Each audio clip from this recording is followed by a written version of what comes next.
You know, as a police officer, I'm compelled to make this video. I've been in law enforcement for 10 years, and I'm speaking to my peers, other fellow officers, people in any kind of law enforcement position. I've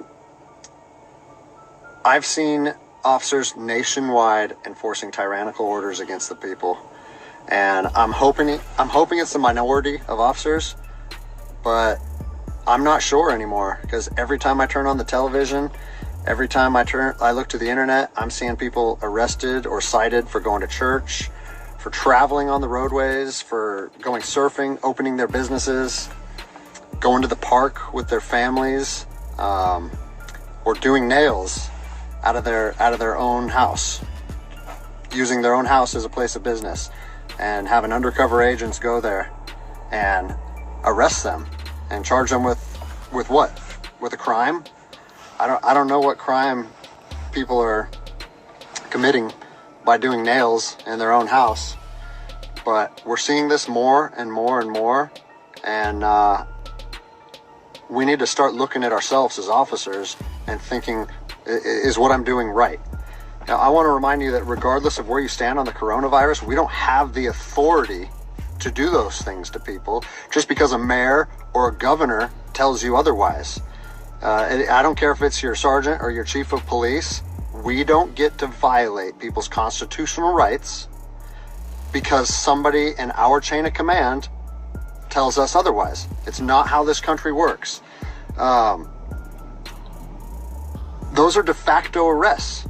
You know, we're violating people's rights and taking money from them, or even worse, arresting them and depriving them of their freedom when they are exercising their constitutional rights.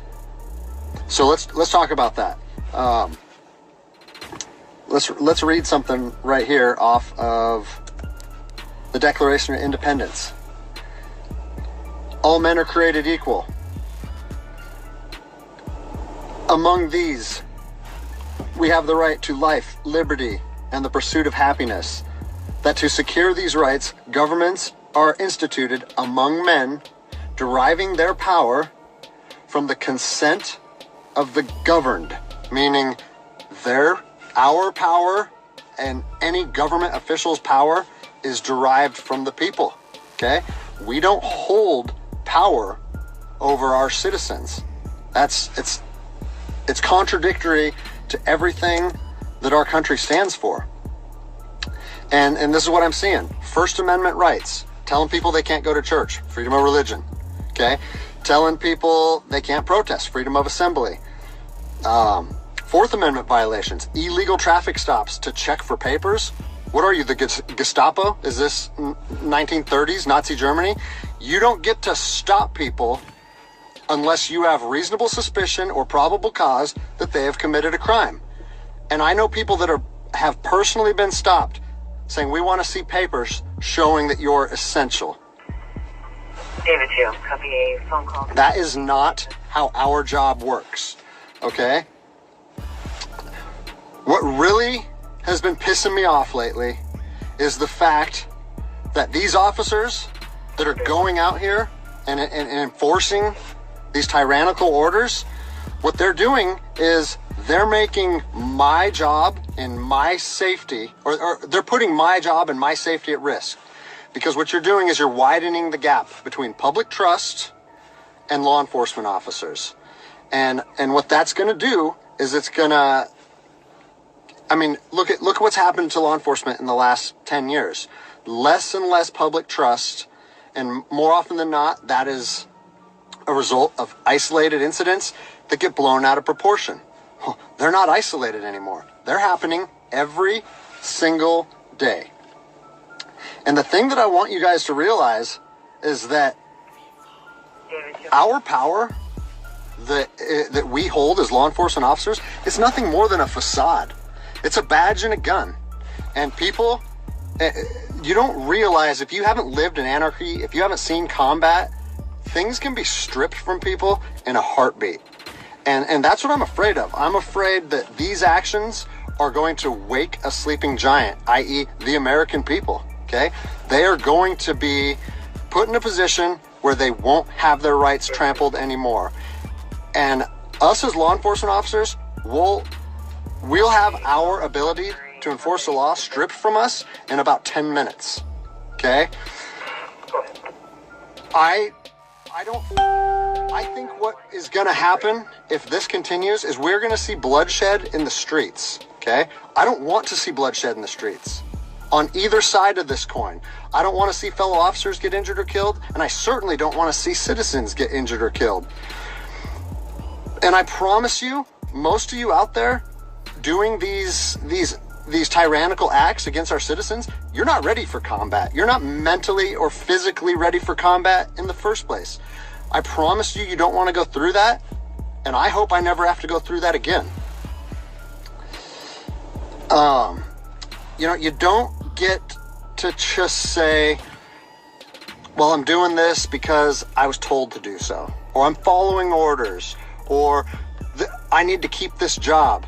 Guess what? I need to keep this job more than anybody. I have 3 young children. I have 2 houses. Like, I have the same sob story that the rest of you guys have. But my personal choices and my living arrangements, no matter what they are, don't allow me to trample on people's rights. And I don't understand why that concept is so hard for people to understand. Listen, you need to stand up for what's right.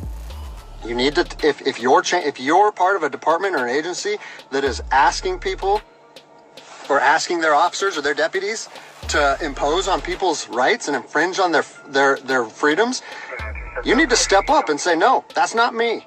That's not what I signed up for, and that's going against my oath. And if that costs you your job, so be it. At least you'll be able to look at yourself in the mirror at night. I've already expressed this to my department. And luckily for me, I come from a department that I feel like my chain of command shares my view, but I don't care what department you're part of or what your chain of command thinks. You don't get to trample on people's liberty. And so, as a special operations veteran, I've fought on the streets of Iraq under the U.S. government's guise of freedom. And I'm telling you what, the American people are going to you are going to wake a sleeping giant, and they are going to fight 10 times harder for their freedom on their soil than anything you've ever seen before. And if that's something you're willing to face, then keep trampling on people's rights. But I promise you, the American spirit of defiance is going to rise again, and it's going to be a big problem for our country. So I'll leave you with this, something that I learned as an E-nothing in the Army. No matter what situation you're put in, if you look inside yourself and ask yourself one question, am I doing the right thing? You ask yourself that, you know the answer.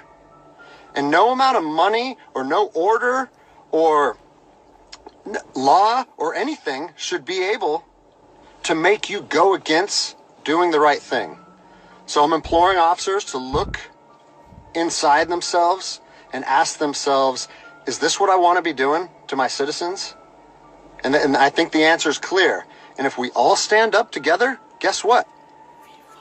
It'll be a non-issue, no factor, because people and law enforcement will be united like we should be.